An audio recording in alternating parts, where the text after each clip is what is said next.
അവശ്യവസ്തുക്കളുടെ വില വർദ്ധിച്ചതോടെ സ്കൂളുകളിൽ ഉച്ചഭക്ഷണത്തിലും പോഷകാഹാര വിതരണത്തിലും പ്രതിസന്ധി. വില വർധനവിനനുസരിച്ചുള്ള തുക സർക്കാർ നൽകുന്നില്ല. അധ്യാപകർ സ്വന്തം പോക്കറ്റിൽ നിന്ന് പണം നൽകിയാണ് പദ്ധതി മുന്നോട്ട് പോകുന്നത്. 2024 ഉണ്ടായിരുന്ന വിലയാണ് ഇന്നും മുട്ടയ്ക്ക് നൽകുന്നത്. പാലിനാകട്ടെ പഴയ മിൽമയുടെ വിലയും. കേന്ദ്ര സർക്കാർ പദ്ധതിയായ PM പോഷൻ വഴി തുച്ഛമായ തുകയാണ് നൽകുന്നത്. സുനിൽ സഖ്വീറുമായി ചേരുന്നു. സുനിൽ, സ്കൂൾ പ്രധാനാധ്യാപകർ എന്താണ് പറയുന്നത്?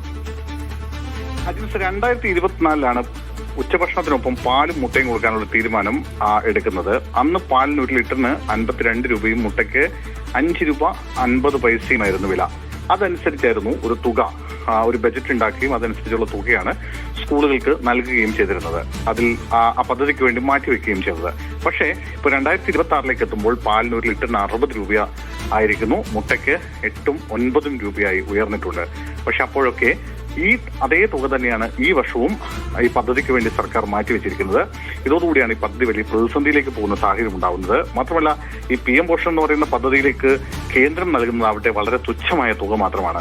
അതുപോലെ തന്നെ ഈ പദ്ധതി മുന്നോട്ട് പോകുന്നത് ഇപ്പോൾ അധ്യാപകർ സ്വന്തം കയ്യിൽ നിന്ന് പണം എടുത്തിട്ടാണ്. അങ്ങനെ പ്രധാന അധ്യാപകർക്കും കയ്യിൽ നിന്ന് പണം മുടക്കി അധികകാലം ഈ പദ്ധതിയുമായി മുന്നോട്ട് പോകാൻ കഴിയില്ല. ഇക്കാര്യത്തിൽ എന്തെങ്കിലും ഒരു നടപടി സർക്കാരിന്റെ ഭാഗത്തുനിന്ന് ഉണ്ടായില്ലെങ്കിൽ പദ്ധതി നിർത്തിവെക്കേണ്ട ഒരു സാഹചര്യത്തിലേക്ക് എത്തും എന്നാണ് അധ്യാപകരും അധ്യാപക സംഘടനകളും ഒക്കെ പറയുന്നത്. ഇതുമായി ബന്ധപ്പെട്ട് വിദ്യാഭ്യാസ വകുപ്പിനടക്കം പല തവണ ഈ വിഷയം ചൂണ്ടിക്കാണിച്ചുകൊണ്ട് പരാതി നൽകിയിട്ടുണ്ട്. ഇപ്പൊ കഴിഞ്ഞ സർക്കാരിന്റെ കാലത്തായാലും ഇപ്പോൾ പുതിയ സർക്കാർ വന്നതിന് ശേഷവും പരാതിയുമായി തന്നെ ഒരു വിഭാഗം അധ്യാപക സംഘടനകളൊക്കെ പരാതിയുമായി പോയിട്ടുണ്ട്.